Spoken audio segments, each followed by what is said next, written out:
Welcome back to AV Veterans Talk. We're continuing our conversation with this week's guests, Mike and Cindy. So we're continuing our talk here with Cindy and Michael about Eli and his not only history here in the Antelope Valley, but his service to our country, which we're just all of us and stuff. People that tune into our show here and stuff, honor his legacy and thank you as a family, your family. Because, when your dad serves, and I get to look at his kids, and stuff. When a man goes off to serve in combat, there's a possibility you two would be sitting here. Mm-hmm. And we never forget the fact that, stuff that people were willing to, and still are today, and stuff willing to. You've got a legacy in the family of two people serving, youngsters serving, and yes. And you as a Marine. Well, I have two boys. One of them's in a sub right now, too, in the Norfolk. Yes. He's the youngest boy. His name's Eli. Eli, nice. And he has a son that's named Eli. We've got a picture of the 4 generations together with when my dad was alive still. And the wife I married, it's my second wife, I divorced, and her son joined the Marine Corps, and he did a tour in Iraq and a tour in Afghanistan, and he's back home now. Yeah. Isn't it great, if, once again, I look at your family and I see the commitment to patriotism, but also serves the country. People go like, why would you ever go do something like that? And it's something in the DNA, really. It is and stuff. Well, this is the best place on earth right here. It is. USA. Yeah, and you can't say that loud enough, and even though other people are trying to scream above it, but once again, it's an amazing family that you're a part of, and obviously Eli's DNA and legacy will continue long after what happens next Saturday when you say your goodbyes.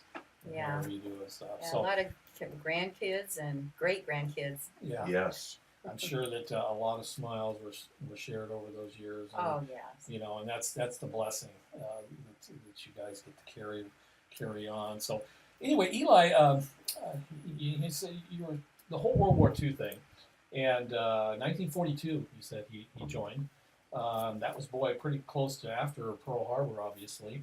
Did he ever talk about, was he just caught up in the patriotism of the time and said, like, you know what, I'm going? Mm-hmm. And did he ever say, well, I want to go in the Navy, or he wanted to go in the Army Air Corps, or did he just go into an induction center and say, you're going here, or did he specific? I don't know that either. Yeah. I think I don't know. It seems to me just the way he talks that maybe the Air Force, Army Air Corps was, he wanted to fly. Yeah. Well, you said he had that aptitude. He scored really high in that type of field. And, of course, I don't know of any young guy that didn't want to become a pilot.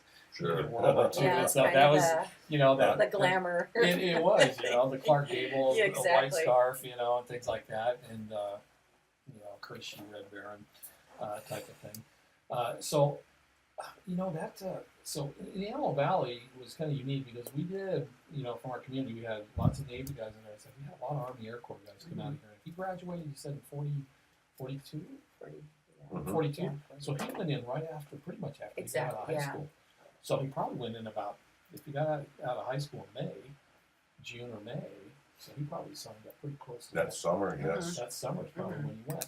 So you said he went off to pilot school, and it didn't work out for him there. Mm-hmm. And so he went off to radio school.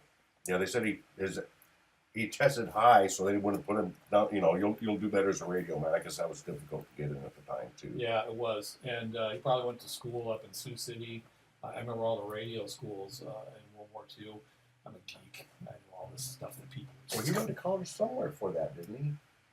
He went to college up in Washington somewhere. Yeah, Washington State. So probably at Fort Angelo State, up there, because we were sending a lot of Army Air Corps guys up there, different fields of endeavor, whether you're a navigator, bombardier, pilots, and things like that, gunnery schools and stuff. That was one thing, you were, we can share a little bit about, as a radio man, he was also a gunner, because, he had that responsibility. But the radio guys had a lot of, it's a difficult position because we're talking about the days of the ... Exactly, and they had to know. exactly what was coming across Right. and what to communicate. Yeah, the dot dash is a text. For all those that don't know, that's the texting today we do on our phones. Only it was a lot more difficult back then. So I always had an interesting story about this one World War II gentleman. He says he taught his kids in the 1960s. You know, he goes, "Well, this is Morse code. This is a way to communicate." Well, the kids were pretty ingenious because they figured they could cheat on a test in school because they would sit there and they would be talking to students in the math class and stuff and everything, doing the, and the teacher had no clue. Wow. Yeah, he was a teacher person, you know, and stuff, you know, in the past. I thought that was always kind of unique, and I go, gosh, if the kids today only knew that just a simple tapping, I'm not supposed to tap on the desk here. Don't do that, Mom. There was a way to communicate, and I always got the biggest kick out of that. So the Eli and stuff, and so there came a time, and he wasn't married at the time, so he went overseas as a single guy. 8th Air Force, got deployed over there. Stories that he told of deployment going overseas. Share anything specific with you guys? Oh, or? just descriptions of like their plane actually when they were, you know, flying over, they had gotten shot at and bullet coming through and narrowly missing, you know, people and everything on their plane. Yeah. Did he ever say how many missions he flew? He flew 35 in his B-17. Then he had, I guess, another squadron was short one person, so he flew with them. So it was 36 total. He flew 36 missions, which was the full. That was in 35. World War II. Yeah, and remember it was 25 missions, and then they upped those missions. I have his bombardier jacket at home still. Man, how cool is that? That is great. It has. Is it the hand pick? Did you have a squadron? Yeah, I mean it's all roughed out. It's the 8th Air Force is painted on, and I think a patch for the 351st or 352nd. 352nd. And he's got all the, it says Steve Stinkers on the back and all the bombs. Steve Stinkers. That was the pilot, Steve. Steve. And was that the name of the plane, or did they? You know how they have names on the front? That's was Steve his plane, Stinkers? Steve Stinkers. Nice. Okay, that's cool. And you know, obviously the heroism.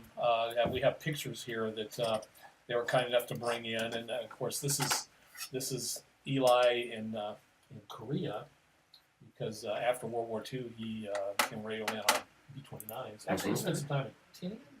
No, That was his brother. that was my his uncle. brother. Yeah. His brother was in Tinian. There you go. So once again, more from your brother. His brother also from the Antelope Valley. Yeah, they Well, all they grew all up grew here. up here Yeah, and moved away and moved when they away. became adults. Wow.